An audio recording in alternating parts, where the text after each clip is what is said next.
As like the resident YouTuber for pretty much everybody that I know, I get a ton of questions about YouTube, about being a content creator. And don't get me wrong, I absolutely love it because I love YouTube. That's why I make videos, is because I love making videos. I love YouTube. I love the platform. I love learning about YouTube and how to make better videos, how to learn about the algorithm and all the intricacies that come into being a content creator. That's what I do in my free time. I make content and then I learn about being a content creator. It's my jam. I love it. So I love talking to people about it. Now, along with getting a ton of questions, something that I have come to realize is that people who ask me about YouTube might not realize that I like to share that information. And when I say I like to share that information, I put information in the description of all of my videos, as well as I make videos about making videos. I call those videos my Keeping Up with the Content Creator, like, series, if you will. I've got a playlist linked down below. I put a lot of information online about being a content creator, and I feel like sometimes people just aren't aware. One of the most popular things I am asked by people in my real life who know me as a person first and then a content creator second,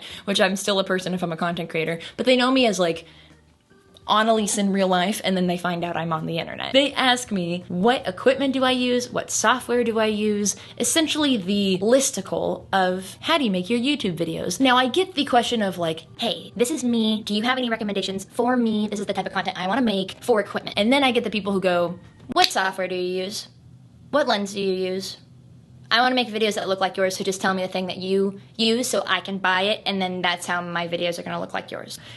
That's not how that works. I've been a YouTuber for almost 10 years now, which is crazy to think about. And this whole setup and everything that I have and all the products have been nicely curated, and I tweaked everything, and Rome was not built in a day, people. This did not happen overnight. But I understand just wanting to know, what do I use? So that's what this video is. In the description of every one of my videos from like the last 2 years is a list of exactly what products and software I use. It's all there. It is even listed with a link. It's an affiliate link, which helps support my channel, so if you purchase using my links, it really helps me, so thanks in advance. But anyway, I digress. I still get frequently asked, what equipment do I use? So this is me reading to you my description of my YouTube videos from like the last 2 years and telling you, and also it's a little bit updated too, because I've updated some things in like literally the last like month and a half, of every piece of equipment and every piece of software I use to create my YouTube videos.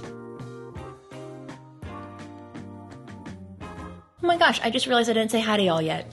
Hi y'all, it's Annelies, and let's start with the thing you want to know the most about is what camera do I use? So the camera I've been using the last like month and a half, because I literally just got it, is my Canon R5. It's a mirrorless camera. What I'm shooting on right now is the 50mm, it's the Nifty 50, it's the EF one, the f1.8, but I'm shooting at f2.8. That's typically my preferred for my YouTube videos, and I have the EF to RF adapter because the lens doesn't fit straight on the camera, but the camera that I've used for like the last 4 years is this one. This is the Canon 80D. I am a Canon household, so every camera that I use and every lens that I use is Canon. On it is the 10-18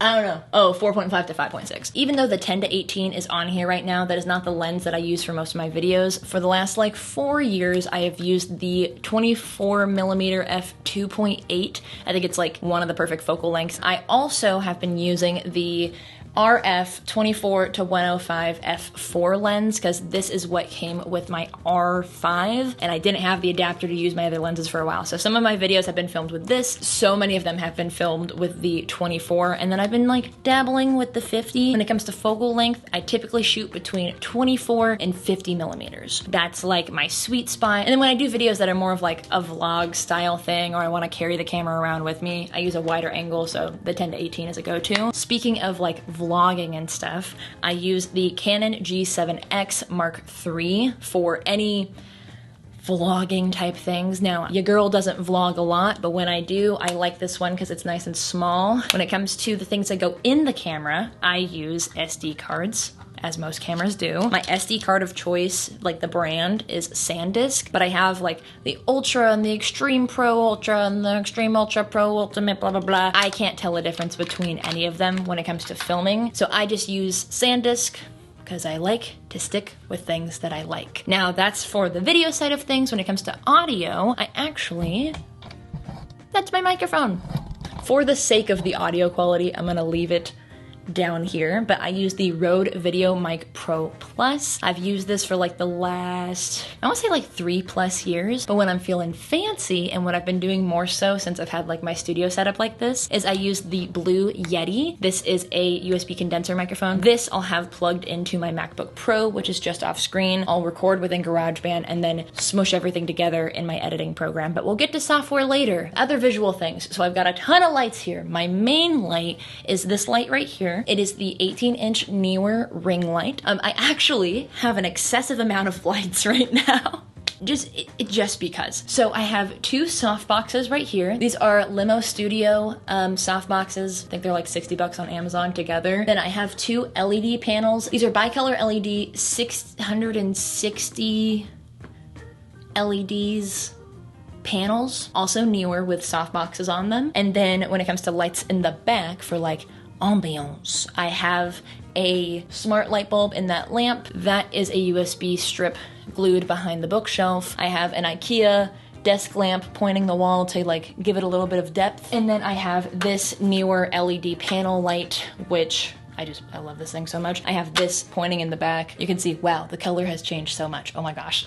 I do have batteries for it, but it's plugged into the wall right now. Speaking of batteries, I have spare batteries for everything, whether it be my vlogging camera or my main camera, which is my R5 and my 80D. Luckily, they both use the same battery, which is just all the chef's kisses. And then the battery for that little LED panel light. And for this monitor, this is the 4K field monitor. I use this HDMI cable to go from my camera to the monitor if I want a closer look, or if I have to be like looking away from the camera in order to get a shot or something like that. That typically happens when I'm doing like product shots, because I'm like 5 feet away from my camera right now. I can't really reach myself or see the 2-inch LCD screen. The battery brands that I use are Neewer, Wasabi Power, and Rav Power. A lot of this stuff is on Amazon. It's cheaper than the name brand things, and I think they are very reliable. I've had great experience. In the realm of tripods and how I hold my camera,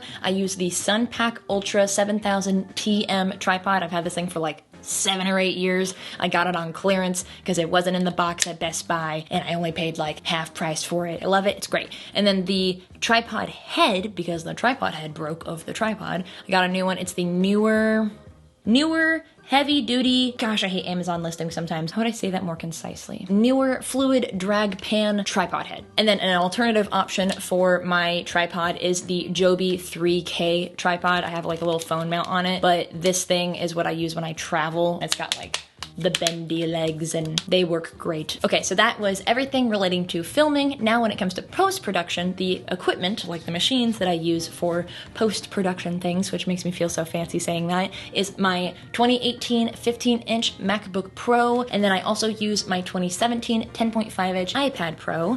When I edit my videos, I edit them strictly on my MacBook Pro, and I use Final Cut Pro 10. I've used iMovie in the past on my iPad, but for like the last like 7-8 years, I'll say 7, I've edited all my videos on Final Cut Pro 10. I do use 2 other programs for like video related things, and that is Descript, that I use to caption my videos if the auto captioning doesn't work. If you want to know how I caption my videos, I have an exclusive video on my Patreon, so if you join my Patreon and support me there, you can watch that video on how I caption all my videos. So that video talks about how I use auto captions, but when that doesn't work, because like a couple of months ago, I had a video up for like a week and it did not ever generate auto captions, so I was freaking out and found this program called Descript. So they are a wonderful captioning service. And then I use a website called Runway. It's runwayml.com. It's a machine learning website that I use to do like green screen effects in some of my videos. So that's really great. They have a paid option if you want to do better things than the crap that I do. When it comes to my thumbnails, I use Pixelmator Classic, and I've been like learning reluctantly how to use Pixelmator Pro, but I use Pixelmator, which I like to call the poor man's Photoshop, on my MacBook Pro to do most of my thumbnail editing, but then I'll go onto my iPad Pro where I use Procreate for so many things, whether it be doing things for my thumbnails like drawing or writing or whatever, but I also create graphics and like clip art. I've done little silly edits of like general iPad or apple juice, and I've like edited that in Procreate, or I have like arrows that I've hand drawn, or just annotating things or making GIFs or whatever. I'll put the stuff on screen that I've made. I use Procreate on my iPad Pro with my Apple Pencil to create all that stuff. I also use plugins, which are like titles or animations or whatever. So when you see that like subscribe thing pop up, or a little like blink, or like whatever I put here, or animated titles or all that stuff, a lot of that is from a company called Motion VFX. Those are plugins that I've purchased from them. I also get plugins from a creator named Ryan Nangle. I always say his name wrong, but he has a YouTube channel, he does tutorials, and he also sells plugins and presets and stuff. So that's where all my stuff comes from. In addition to the plugins that I use to put things on screen, when it comes to my royalty-free background music, I mainly use Epidemic Sound. I have a subscription to them, and a link in the description to get you like your first, I think it's like month free or something like that. So check out that link if you're interested in Epidemic Sound. It's an investment, but the best investment I've ever made for my YouTube channel. And then I also sometimes use the YouTube audio library, which you can get free music from them, all of it royalty free. And then when it comes to my audio, like I said, I use GarageBand when I record with my Blue Yeti. I export it as an MP3, insert it into Final Cut Pro, and then you can sync clips in there. So that's really great. When it comes to storing my data, I've got a lot of hard drives. My hard drive of choice is a the Western Digital hard drive. I currently have libraries saved on the My Passport Ultra for Mac, but I also have backups on all of their like My Passport. But yeah, every single one of these except this one, which is a Toshiba, and this one, which is a, nope, that is also, never mind, they're all Western Digital. I'm a Western Digital stan. Oh my god, I like their hard drives, and they are cheap, and they are reliable. So there's that. I believe with that being said, that is everything, every product, every software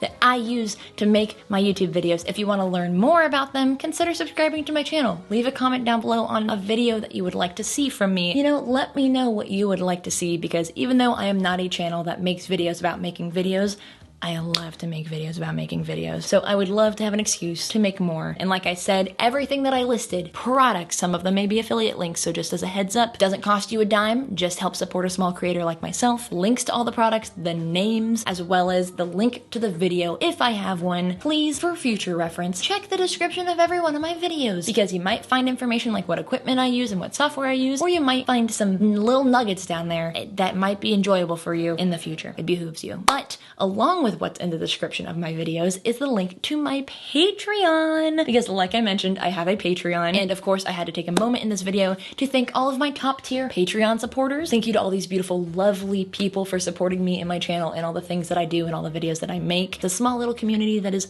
starting to grow and flourish, and so if you want to be a part of that community and help make my Patreon something really cool and also put your fingerprint on this channel, go to my Patreon, patreon.com/Annelies. I have tiers from $1 to $10 with all sorts of exclusive benefits, like a shout out in all my videos. How rad is that? But thank you so much to all my top tier patrons and all of my patrons of past, present, and future. Otherwise, that is it for me. Stay beautiful, have a marvelous day, and I'll see y'all on the next one. Bye!